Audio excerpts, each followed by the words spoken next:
Issue 112.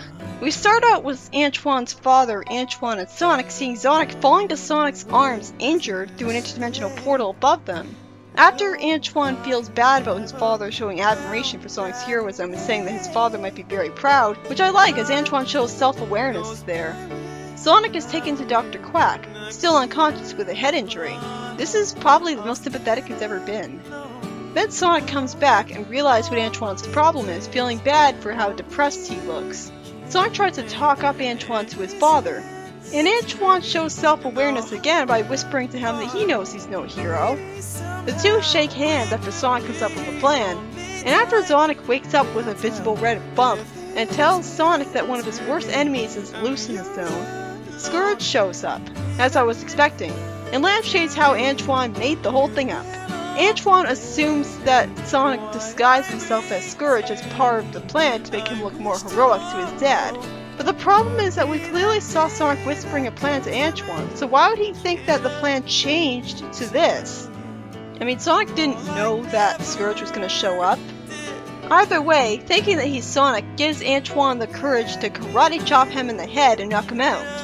People like to say that this is Scourge's weakest, most pathetic moment, and it is humiliating for Scourge, but to be honest, he was just caught off guard, and anyone would have been knocked out by that. I mean, it's not like his head is made of metal, it's not immune to being knocked out or karate chopped or anything. It's a shame that the story just ends after this, with Scourge being arrested by Sonic right away. He was being so smart earlier by fleeing Litigio Palos before Sonic could potentially catch up to him. If only he hadn't made a stupid mistake and come here, but instead he went after Sonic for revenge and it backfired. The next story has me pretty confused right away as Sonic asks Chuck why he isn't coming to Lupe and her family's going away party. Lupe was roboticized, and when we saw the wolf pack leaving Mobotropolis, well, one, they were leaving Mobotropolis and not a knothole, and two, there was no going away party. Did Lupe... oh wait. Yeah, she must have been one of the Robians that Sally restored the free will of, never mind.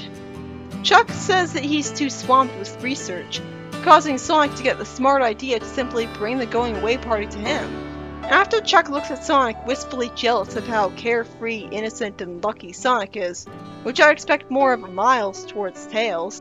And then the story wraps up a plot thread by having Uncle Chuck feel terrible about how he roboticized Lupe and her family. Lupe reminds him that he had no free will at the time, and gives him a heartwarming hug. See, this is how issues 51 and 52 should have been. They spend some peacetime after a villain supposedly defeated, with showing the heroes in their downtime, humanizing them. And that's what these past two issues have mostly done. The first story was by Benny Lee, and it's about Sonic planning to make Antoine get more respect as a hero from his dad because he's feeling depressed about Sonic getting way more respect than him. It ends with Antoine defeating the evil version of Sonic the Hedgehog with a single karate chop. Again, it was to the head, and he interrupted him, catching him completely off guard. As powerful as he is, I don't see why he'd be magically immune to that happening to him. It's just a really big missed opportunity that the story ends right then and there instead of having him do more stuff. A lot more stuff. And I think after this he gets put on a bus and we don't see him for a really long time. The whole plot was supposed to be stupidity, where Antoine was stupid enough to just assume Sonic disguised himself as Scourge, when we clearly saw him telling him his plan, and that couldn't have been it, since Sonic didn't know Scourge was going to show up. And where Scourge was stupid enough to return to Mobius Prime and assume that it wouldn't lead to him being arrested, when he was beforehand smart enough to avoid the place like the plague.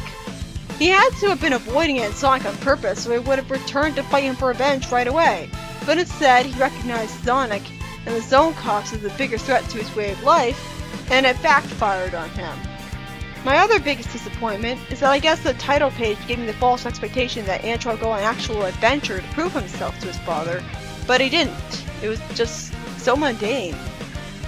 And the second story, by Carl Fullers, it's about wrapping up an old plot thread as Uncle Chuck clearly feels horrible about roboticizing Lupe, and Lupe has to be the one to forgive him for reminding him that he wasn't himself.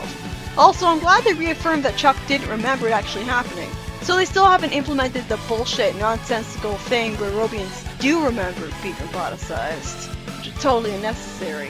All in all, this was another issue about lighthearted downtime. And because it was about good character moments and wrapping up loose plot threads, these first few issues of the second peacetime, as short as it will be, were handled much better than last time, where 52 and 51 just tried to have epic stories again and felt totally pointless.